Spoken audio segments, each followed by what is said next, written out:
আসসালামু আলাইকুম এভরিওয়ান। আজকের পর্বে আপনাদের সাথে শেয়ার করব ভীষণ মজাদার লোভনীয় স্বাদের চিংড়ি পোলাও। এই চিংড়ি পোলাওটা খেতে অনেক বেশি মজার হয়। যারা চিংড়ি মাছ খেতে পছন্দ করেন চাইলে এভাবে একবার চিংড়ি পোলাওটা রান্না করে দেখতে পারেন। খুব সহজভাবে অল্প কিছু উপকরণ দিয়ে মজাদার এই পোলাওটা আজ আমি রান্না করেছি। চিংড়ি পোলাও রান্নার জন্য এখানে আমি মাঝারি সাইজের কিছু চিংড়ি মাছ নিয়েছি। আপনারা চাইলে এর থেকে বড় অথবা এর থেকে ছোট চিংড়ি দিয়েও রান্না করতে পারেন। খুব ভালোভাবে পরিষ্কার করে ধুয়ে নিয়েছি।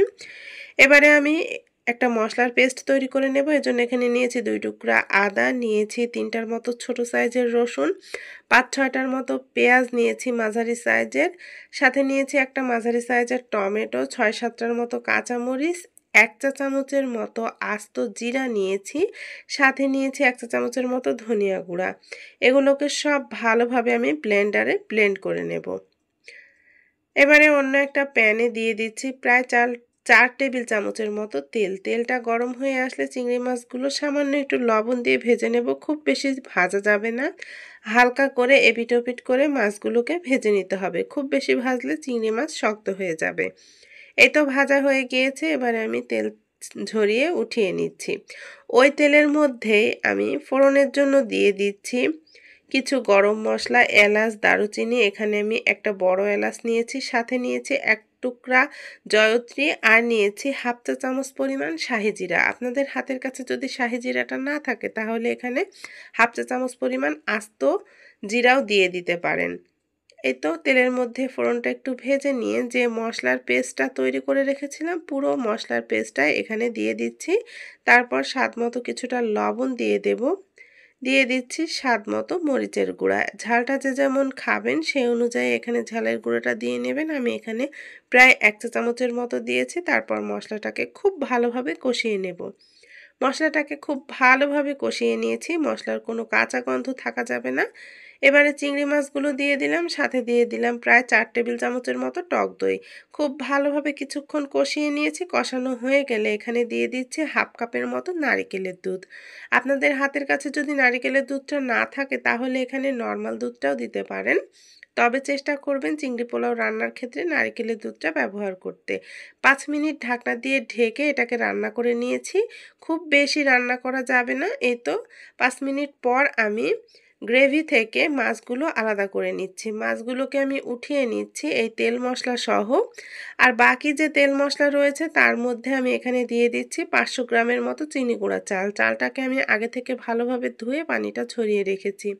এবারে খুব ভালোভাবে ভেজে নিয়েছি। ভাজা হয়ে আসলে এখানে দিয়ে দিচ্ছি, চালটা ভাজা হয়ে গেলে দিয়ে দিচ্ছি প্রায় 1 গ্লাসের মতো নারিকেলের দুধ। আপনাদের হাতের কাছে নারিকেলের দুধটা না থাকলে এখানে পানি অথবা গরুর দুধও ব্যবহার করতে পারেন। সাথে দিয়ে দিচ্ছে 2.5 গ্লাসের মতো পানি। আমি এখানে 2 গ্লাস চালের জন্য 3.5 গ্লাস পানি দিয়েছি। 1 গ্লাস নারিকেলের দুধ আর 2.5 গ্লাস পানি, হাফ গ্লাস পানি আমি এখানে কম দিয়েছি। এতে করে পোলাওটা একেবারে ঝরঝরে হবে। চেষ্টা করবেন চিংড়ি পোলাও রান্নার ক্ষেত্রে অবশ্যই নারিকেলের দুধটা ব্যবহার করতে, তাহলে পোলাওয়ের স্বাদটা দ্বিগুণ হয়ে যাবে। স্বাদ মতো কিছুটা লবণ দিয়ে দিচ্ছি পোলাওয়ের জন্য, আর দিয়ে দিচ্ছি প্রায় 1.5 চা চামচের মতো চিনি। 5-6টার মতো আস্ত কাঁচামরিচ দিয়ে দিচ্ছি ফ্লেভারের জন্য।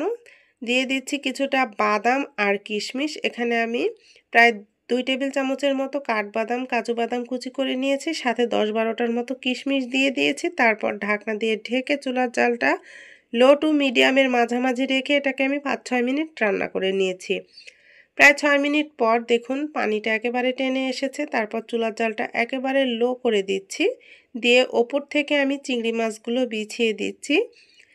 দিয়ে দিচ্ছি প্রায় 1.5 চা চামচের মতো কেওড়া জল, সাথে দিয়ে দিচ্ছি 2 চা চামচের মতো ঘি।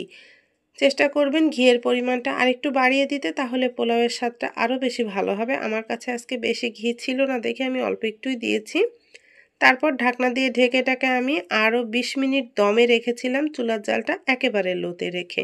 দেখুন 20 মিনিট পর পোলাওটা একেবারে রেডি হয়েছে, কতটা ঝরঝরে হয়েছে।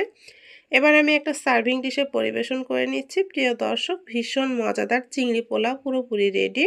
আমি এখানে সালাদের সাথে এটা পরিবেশন করেছি। এই পোলাওটা এমনি এমনি খেতেই অনেক বেশি মজার হয়। চাইলে একবার বাসায় এই চিংড়ি পোলাওটা রান্না করে দেখতে পারেন। আশা করছি সবার অনেক ভালো লাগবে। সবাই ভালো থাকবেন, সুস্থ থাকবেন। সবাইকে আল্লাহ হাফেজ।